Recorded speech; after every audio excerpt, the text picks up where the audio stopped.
Minimum wage jobs, man. It's basically just suffering in silence. You feel like all that hard work you're putting in, it just isn't worth it. I mean, that's kind of how I felt. I was like draining my soul away for fucking $11 an hour, bro. It sucked. And unfortunately, at some point in our lives, I mean, we all gotta work a minimum wage job. And hey, man, that's why I decided to start YouTube, because I'm like, I'm not doing that again. I'm like, that's pure hell. I'm not putting myself through it. I'd much rather do something I enjoy. I don't know how many years ago at this point. At the end of 2019, my parents were like, hey, you're a lazy bum. Go get a job. And at that point, I was old enough to work. So I was searching, and I was like, okay, where the hell do I even start? I decided to look at some places near me. And there was this one place that was a supermarket, and I'm like, all right, I guess I'll just work here. And I stayed at this supermarket job until my channel was successful. Without even me saying a word about it. You already know that it was booty. Like, I didn't even gotta say nothing. And of course, I nailed the interview, man. Like, I'm just such a stud. I just got the job, you know? I know, it took a valiant effort. I really had to prepare for the interview. No, I didn't. Like, I could have showed up in a ripped t-shirt if I wanted to, and I still would have got the job.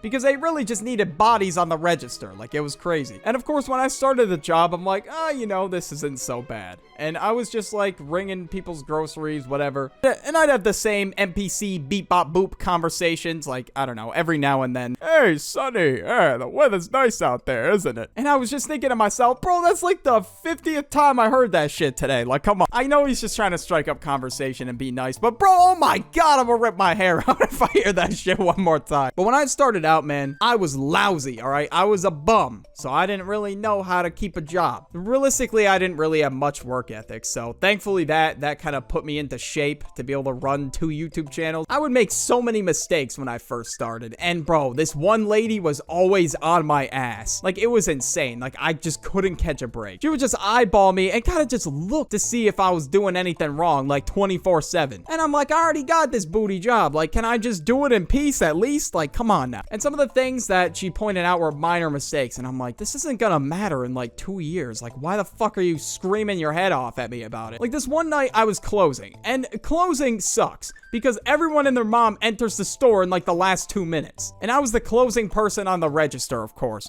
So everybody getting out depended on me working fast. So obviously, I gotta do my due diligence, you know, I gotta do everybody a favor, and I gotta work faster. And I was literally sweating when I walked out. I was huffing and puffing, man. Like, I was like running to put the people's bags in their cart. It was crazy because you'd think that lady would be like, oh yeah, thank you for working fast so I can get out of here. And she always had something to complain about. So apparently when I scanned someone's discount card, I didn't check for ID. I'm not gonna say anything, but it would have looked so bad on my part if I checked for ID. And of course, I didn't give a fuck. I just gave him the benefit of the doubt. Because at the end of the day, it's a tiny discount, and I don't know why she really cared that much. It was like the fastest service somebody's ever had, man. And I was sweating buckets after the shift was over. When I got home, I sat down on the couch and collapsed. The workers here were slaving away, and I had to go in the very next day, of course. Like, people in school and shit like that would literally call us blank, like our store name, slaves. Like, that's how bad it was. So I go in, and that lady's back behind the counter, and she gives me my drawer, and she's like, yeah, so that customer that you had last night, and you said this. And I'm like, how did you know exactly what I said? Like, this lady had to be stalking me on the cameras or something, because how do you even know that I said that? Like, you weren't even anywhere to be seen in the area at that time. She was like, you always gotta check for ID on the discount card. And I'm just like, okay, whatever. I'm not gonna have this job in like a year, but whatever. So I kind of just went through the motions after that. And I didn't care about doing a superb job or anything like that. I was just trying to get through the day, man. And most people that came up to me at the register, they knew that. They knew I was suffering in silence in that time. And some people were just assholes for no reason. Like, sometimes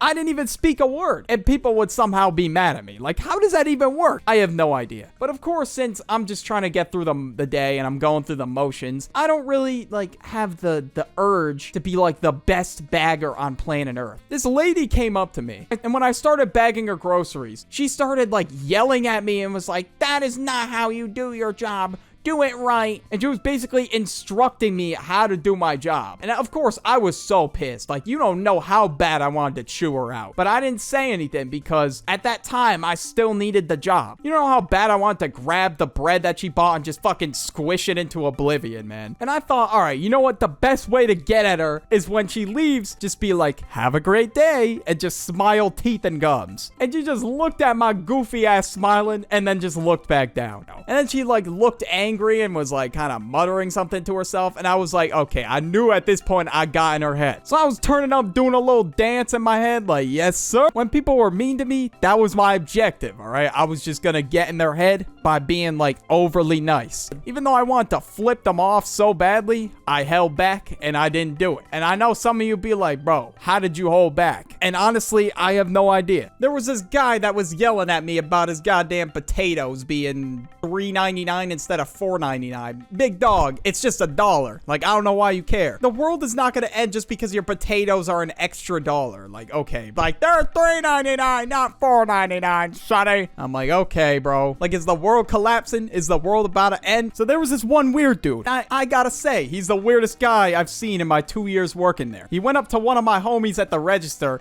and he was like, talking to him about how he debates and stuff. And he said he does like mass debate, right? Like he talks in front of a shit ton of people in a crowd. And this weird dude took the opportunity to make a dad joke out of that. And he was like, are you a mass debater? Shut the fuck up. Like, bro, when is your next stand-up comedy? Please tell me, I need to know. I'm not saying I'm the funniest person on earth, but come on, bro. Really? You gonna make a joke about choking the chicken to a kid who was 17 at the time? Like, bro, what are you doing? Are you trying to be on an FBI watch list? And now this guy, he had lots of lore to his life, and he told us all about this GoFundMe, I guess, that he had. And this GoFundMe was like 30 pages long, and he would always stay in the store and use the store's Wi-Fi to like type it up. Bro was grinding this GoFundMe just for no one to donate, unfortunately. He had to take it down, sadly. The legacy of Crate Guy no longer lives on. Yeah, that's what we called him, by the way. It was a sad day. And one day, it was the last breaking point for him. He got caught pissing in the parking lot by the clerk that was getting the carts. And we were all like, ain't no way, bro. That's crazy. Bro was really posted up like peeing out in the open in the parking lot. Like, bro, we can see you, big dog. There was a lot of lore and I don't feel like getting into it. But that was around the time when I was done with my job. And holy shit, I cannot tell you the feeling I had when it was over. It's a feeling that I can only dream of, man.